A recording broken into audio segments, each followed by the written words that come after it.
A former NYPD officer has been sentenced to 25 years to life in prison after being found guilty of murdering his 8-year-old son.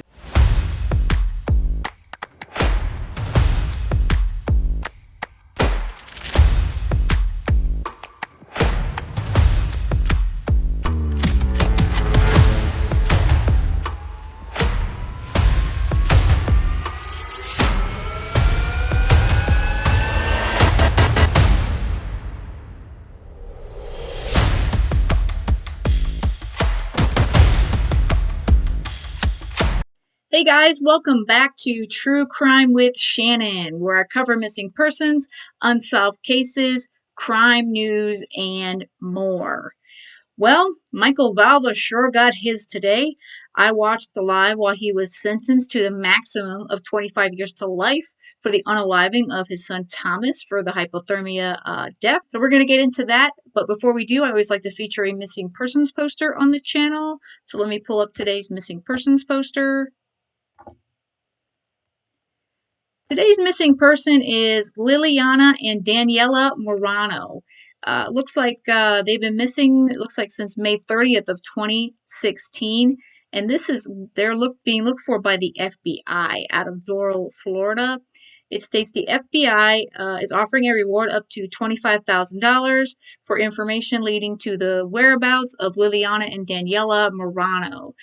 Details are the FBI's Miami Field Office, South Florida Violent Crime and Fugitive Task Force is seeking the public's assistance in locating Liliana Moreno and her daughter, Daniella Moreno, who have been missing from Doral, Florida since May 30th of 2016. They were allegedly last seen at or near the Home Depot located at 13895 Okeechobee Road in Hialeah, Florida. They have not been seen since or heard from since that day.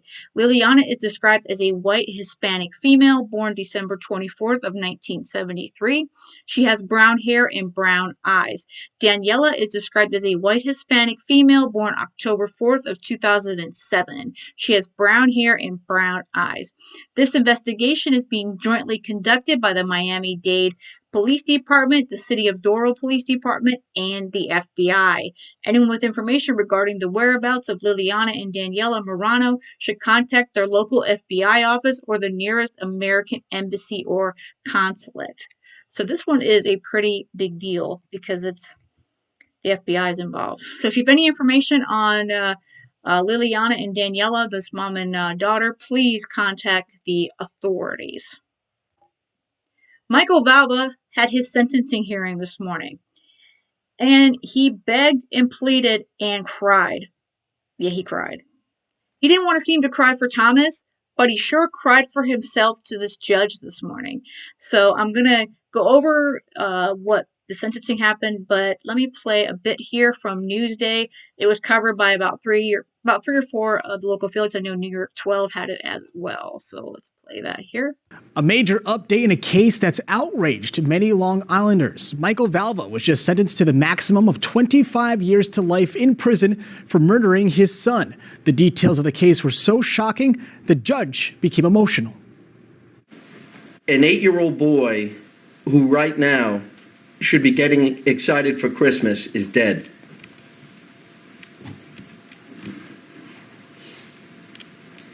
I speak to everybody out there.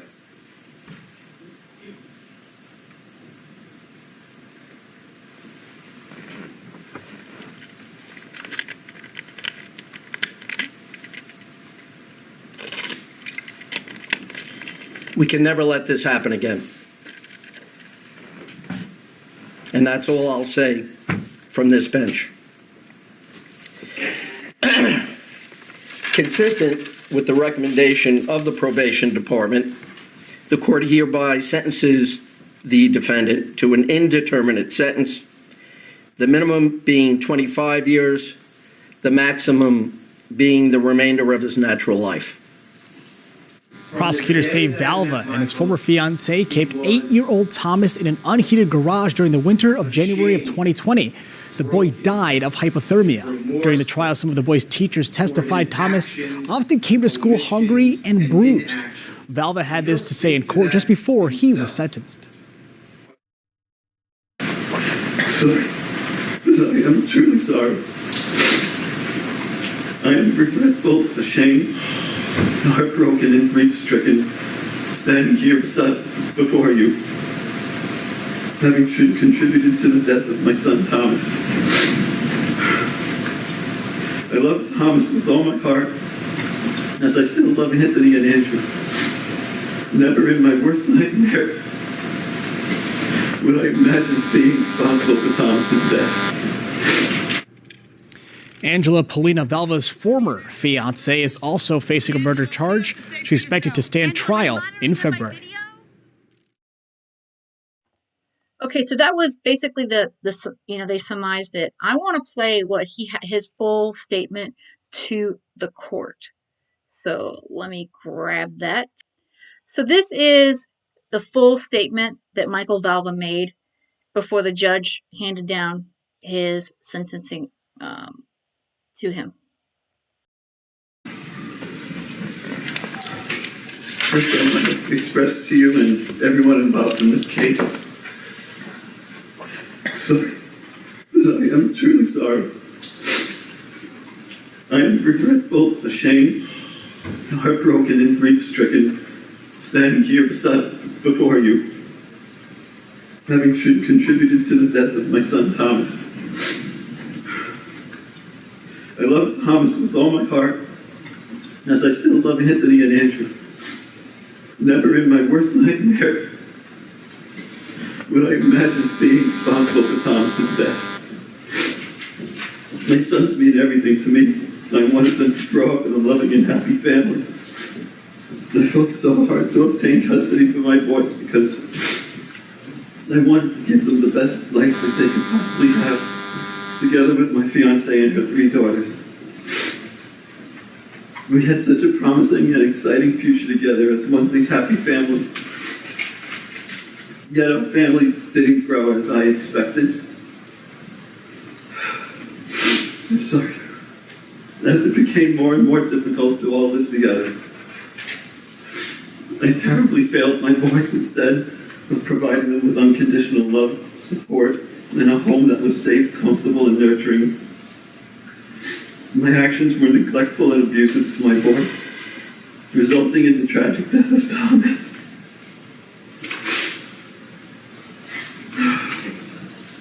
I'm sorry. I lost focus on how to be a good father.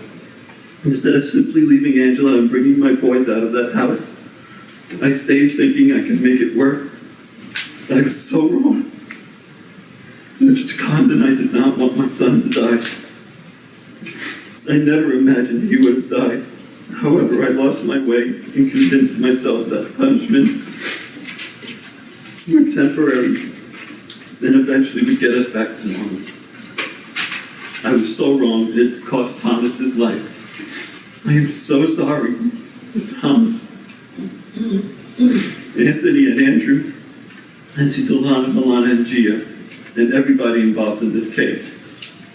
I apologize to all the teachers at East Mauritius School District, the CPS workers, and all persons negatively impacted by my actions. I am also deeply sorry to Justina, as she also lost a son. Despite our differences, I recognize her loss and her everlasting grief. Your Honor, I accept your sentence, as I already sentenced myself to a lifetime filled with extreme regret, remorse, and grief. And finally, I'd like to thank my lawyers for all their tireless efforts and help on my behalf. John Laturco, Anthony LaPinta, and Sabato Capone. Thank you, Your Honor. Alligator tears. He's crying for himself. He's not crying for Thomas or Andrew or Anthony. He's crying for himself. He's crying for Michael Valva. He didn't care about those boys. It's pretty obvious. So we never saw him shed a tear till it's all about the fact that he's going to have to go to prison, probably, hopefully, for the rest of his life. And I'm thankful that this judge gave him the maximum sentence. That's all he deserves it. And there's far more, again, like we discussed, to this case than we've even gotten into. So I hope he does have to live with himself.